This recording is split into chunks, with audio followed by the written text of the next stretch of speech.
गेलं तर आमच्या सगळ्यांसाठीच किंवा माझ्यासाठी आणि त्याच्यासाठी एक अतिशय भावनिक असा क्षण आहे,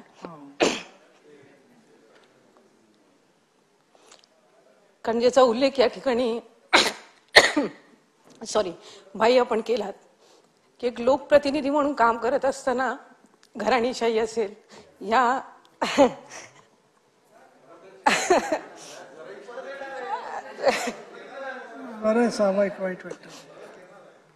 अनेक मुद्द्यांचा सातत्याने विषय होत असतो। खरं तर आम्ही आमच्या पणजोबांपासून आजोबांपासून या लोकप्रतिनिधी म्हणून त्यांचं काम पाहिलं। आजोबांना दुर्दैवाने आम्हाला दोघांनाही कधी पाहायला मिळालं नाही। 17 वर्ष रोहा तालुक्याचे सभापती म्हणून त्यांनी काम बघितलं। त्याच्यानंतर आदरणीय खासदार तटकरे साहेबांचा जवळपास 40 वर्षापासूनचा अधिक राजकीय प्रवास।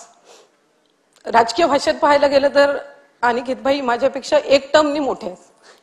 जवळपास 5 वर्षाची वयाने मोठा, अनुभवाने मोठा, चिकाटी त्याची माझ्यापेक्षा कैक पटीने जास्ती आहे।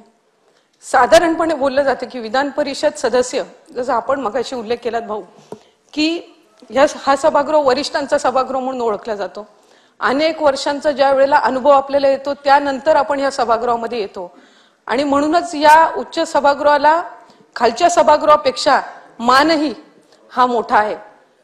म्हणून या सभागृहाचा सदस्य झाल्यानंतर पहिलं तर त्याला हीच चिंता असेल की तुमच्या सगळ्यांमध्ये तो कसा वावरेल। जशी मी ज्या वेळेला विधानसभेची सदस्य झाली मलाही वाटायचं की इतके अनुभवी सदस्य आणि त्याच्यामध्ये आपण कसं बोलणार, प्रशासकीय बाबींबद्दल कसं बोलणार, एखादा मुद्दा कसा मांडणार। पण प्रामुख्याने त्याच्या पहिल्याच अधिवेशनापासून मी विधानसभेची जरी सदस्य असली तरी माझ्याहीपेक्षा कळकळीने ग्राउंड लेवलला काम करणारा व्यक्ती म्हणून तो नेहमीच ओळखला गेलेला आहे।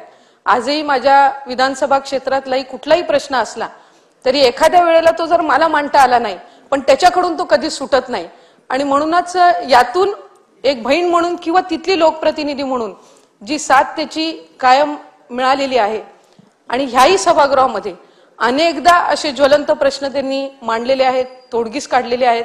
अनेकदा अनेक शेतकऱ्यांचे, बागायतदारांचे नुकसान भरपाईचे असतील त्यांनी प्रश्न मांडला आणि तिथं एका आठवड्यामध्ये तो सोडवला गेला। त्यामुळे एक लोकप्रतिनिधी म्हणून शेवटी आपण ज्या घरातून येतो, राजकीय वारसा असो नसो, एक समाधान आपल्याला असतं की ज्या विश्वासाने आपल्याला लोकप्रतिनिधींनी निवडून आपल्या जनतेने निवडून दिलेला आहे त्यांचे प्रश्न कुठे ना कुठेतरी सोडवायचे। आणि खरं तर स्थानिक स्वराज्य संस्थेमधून तो आमदार झालेला आहे म्हटल्यावर आम्ही सगळे लोकांमधून निवडून आलो, पण ज्यांना लोकांनी निवडून दिलेला आहे त्यांच्यातून तो निवडून आलेला आहे। त्याच्यामुळे निश्चितपणाने त्याची जबाबदारी ही 6 वर्षामध्ये अधिकची राहिलेली आहे, कारण त्यांनी जे प्रश्न मांडले त्याच्यावर त्या स्थानिक स्वराज्य संस्थेतल्या लोकप्रतिनिधींचेही ज्वलंत प्रश्न सुटलेले आहेत। त्यामुळे निश्चितपणाने आपल्या आशीर्वादातून, आपल्या मार्गदर्शनाखाली त्याला या कालावधीमध्ये काम करायला मिळालंच। भगवंत कृपेने, आपल्या सर्वांच्या आशीर्वादाने, श्रीकृष्णाच्या आशीर्वादाने पुढेही त्याला काम करण्याची संधी ही नक्की मिळेलच। पण मिळालेल्या संधीचं आपण सोनं कसं करतो ह्यावर अवलंबून असतं। आणि या 6 वर्षाच्या कार्यकाळामध्ये अनेक असे विषय हे त्यांनी त्याच्या सामंजस्याने, तुमच्या सर्वांच्या सहकार्याने त्याला मांडता आले आणि सोडवता आले। या गोष्टीचा अभिमान एक भगिनी म्हणून आणि एक लोकप्रतिनिधी म्हणून नक्कीच आहे।